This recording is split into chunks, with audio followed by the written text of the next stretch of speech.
Actually আমাদের কাছে গোপন খবর ছিল যে পশ্চিম দোলা নারায়ণপুরে জুলহাসের বাড়িতে কন্ট্রাব্যান্ড আইটেমস কনসিল করা আছে।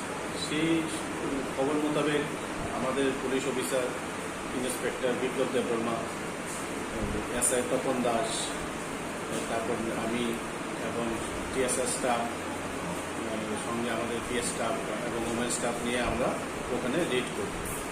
তো রেড করার সময় ওর বাড়িতে প্রচুর খালি ড্রাম পাওয়া গেছে, যেগুলো অ্যাকচুয়ালি মোস্ট প্রবলি হয়তো বা গাঁজা স্টক করার জন্যই রাখা হয়েছিল।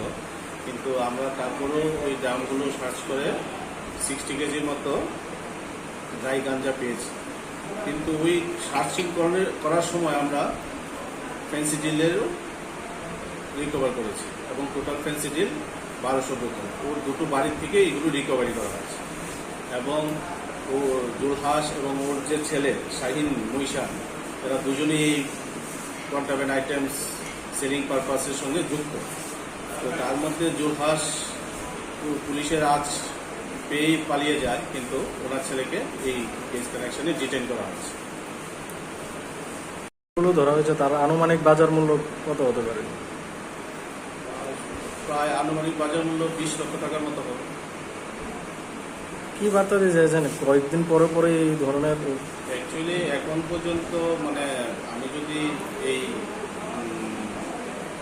সেপ্টেম্বর মাসের হিসেব নিই, আমাদের এখন পর্যন্ত 6টা কেস রেজিস্ট্রেশন হয়েছে এবং অনেকগুলো বড় ধরনের সিজারও হয়েছে। তো আশা করছি যে বাকি যে কামিং দেশগুলোতে আমরা এই ধরনের অভিযান অব্যাহত রাখবো, আর যাতে নেশাকারীরা আর এই ধরনের বিষয় থেকে বিরত থাকে।